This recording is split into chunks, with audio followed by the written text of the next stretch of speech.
Hey guys, it's Rich with the first video for Futhark Fridays.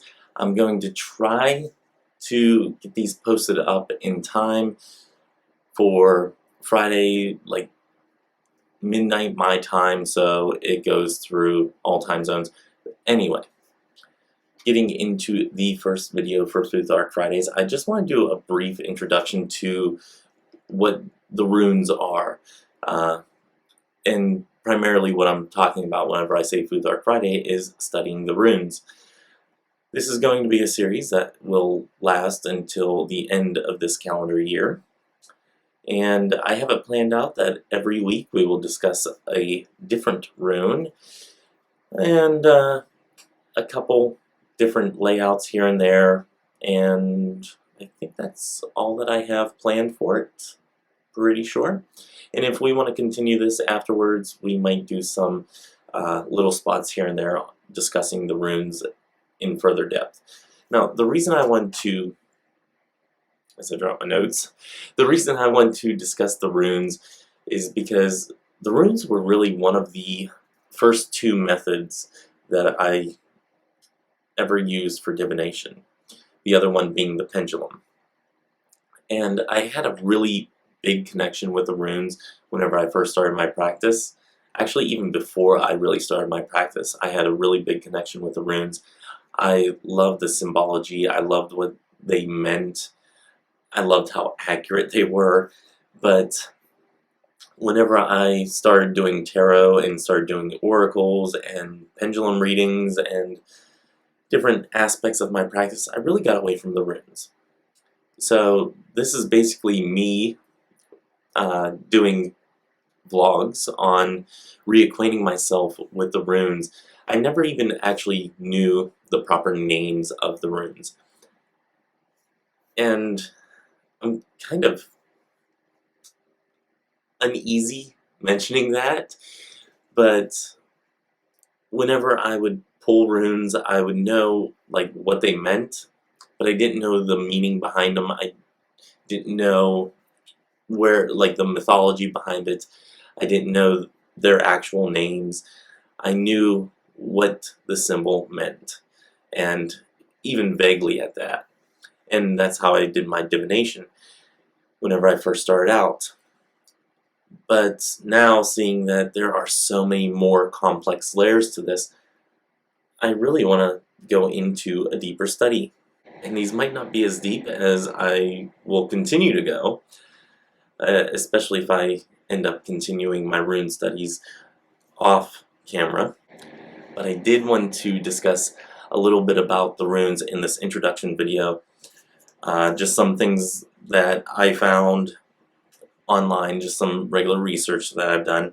And just to let you guys know that I'm not big into Norse mythology, so if I miss something or I misrepresent something, please don't hesitate to correct me, because again, I'm learning this. I'm new at learning the mythology behind it. I'm new at learning history behind it. It's really me trying to connect or reconnect with the runes and trying to do it at a deeper level than what I was before. So some basic mythology is that Odin was sacrificing himself to himself by hanging from the world tree.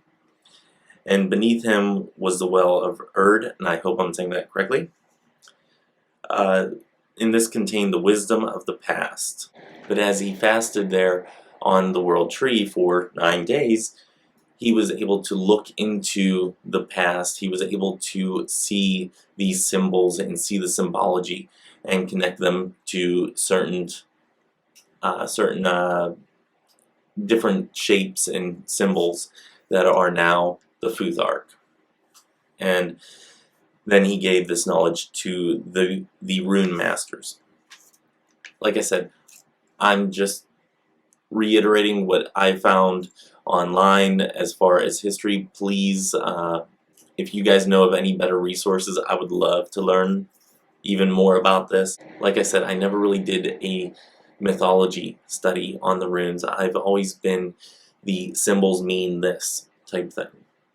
Just like with the tarot, I never really did a real in-depth study of the history behind the tarot until fairly recently, whenever Annie sparked my interest with her tarot together.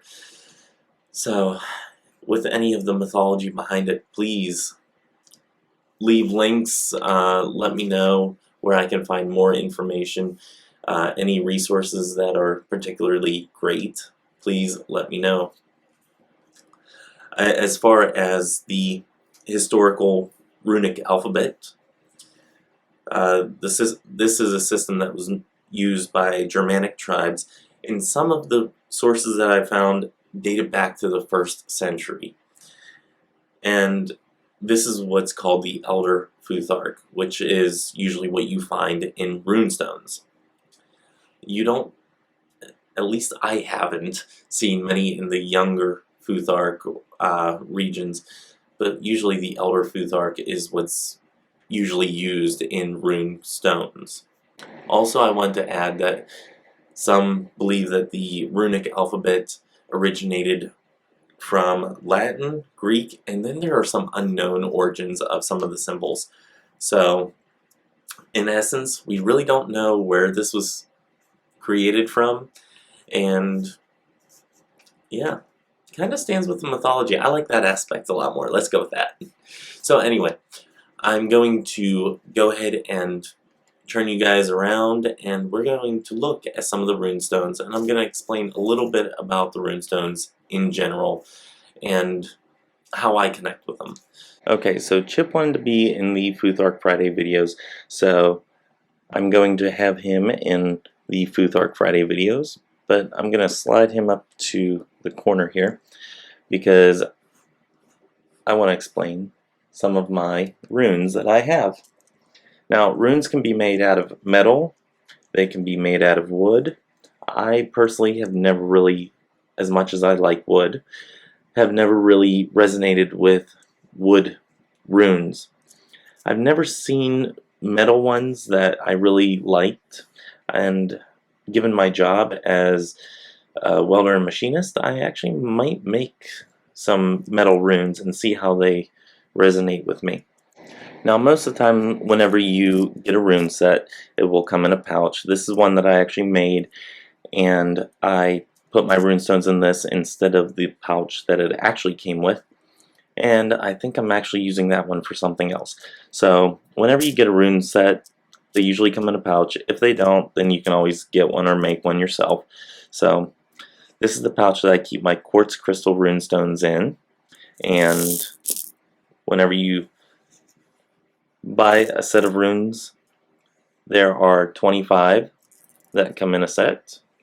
Usually they will be similar in size, shape. You don't really want them, like, you don't want a big one and then have a little one, then a big one, then a little one, because sometimes one way to cast is to just pick one out of a bag. That's not necessarily the way that I cast runes, and I will explain that later. But they have all of these different symbols on them. Some of them are easily identifiable as to what letter they correspond to, but with these they have a deeper meaning than just one little symbol. And that's what we're going to be talking about in the coming weeks, what each one of these mean. Like I said, this is my quartz crystal rune set. I think I bought this for $20 or $25 at a Ren fair. I'm overall pleased with them, except for one of the symbols, and I will point it out whenever I see it here. These two here, they look way too similar, and I think they are actually the same exact symbol on two different ones. So I might have to alter one of these to be closer to the actual symbol that they represent. So one is spot on, the other one needs to be altered. So that will be something that happens in the future. So yeah, that's one thing that I need to do with this set, but not to worry, as I have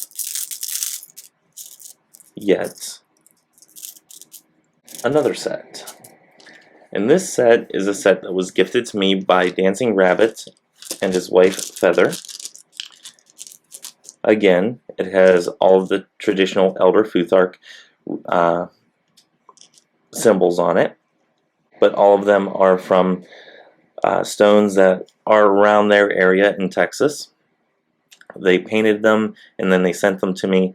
And this one comes with, instead of the one that is blank, and I can't remember the name off the top of my head, but we will be getting to that one. That one's like the very last one. Instead of that one, they put in this little one. Now, usually I use that as a signifier either way, so that's what I really like about this set. I will say with this set, the way I usually cast runes is I throw them down in a lot. This set, I don't really want to do that because this set is from, like I said, friends of mine, and I don't really want any of them to end up broken, so casting them down like I normally would with my quartz set is not something that will be happening with these, or at least not happening often. I just really don't want to chip or break a very cherished set of runes. Instead, I will do the more traditional castings with these, which is a lot like tarot. So now, like I said, you can get runes made out of wood, you can get them made out of metal, and you can get them made out of stones. And also, depending on what stone you have it made out of, can have a different meaning. I looked up the meaning for this particular type of stone, and I can't remember exactly what it was, but I remember I really liked the meaning behind the stone. And I can't even remember the name of the stone because it's one that is specifically indigenous to Texas, to that area of Texas. So once I remember that type of stone, I will have to relay it to you guys, but it will probably have to wait until I'm back in the States and find the little slip of paper that came with it. So now you can also have runes in the form of cards. This is a deck that I bought whenever I was still in Wichita, and these ones are overall fairly nice. They give the runes on this side, and then they give on the back side, they give the meanings. So I really like that, and not only do they give the meanings, they give the way to say it and the letter that it corresponds with. So I'm going to be using these kind of to help me formulate my my repertoire. So that's all that I have for this video, discussing a little bit of my rune set and a little bit about the history and a little tiny bit of the mythology behind it. Next week we will be discussing Fehu, which is the first rune in the series. And yeah, say goodbye, Chip. Okay, so until next time, don't forget to subscribe if you have not already done so. I do still have a contest going on, so be sure to go to last week's Stitch and Witch updates vlog to get all the details on that. Please comment. Even if you aren't subscribed, go ahead and go there and comment, because what I'm asking people to put in the comments is actually a really good, it's for a really good cause, guys. So go ahead and go over there. If you aren't subscribed, you won't win, but you'll have a good tingly feeling in your heart. And if you are subscribed, you are entered to win for a tarot reading, and I will be announcing that tomorrow. The deadline is midnight Eastern Standard Time, Friday going into Saturday, so make sure you get your entries in. If you have not been to Christo-Paganism.com, do go over there. I have written up a small article on the introduction to the Futhark, the Elder Futhark in particular. And if you'd like to stalk me, you can go ahead and do that on Twitter. I post some inspirational stuff. I post some stuff about my daily life, retweet some blogs, and retweet some really nice tweets that I see out there. So be sure to go ahead and stalk me on Twitter if you're not already doing so. Until next time, may you have love, hugs, and ladybugs. Bye-bye.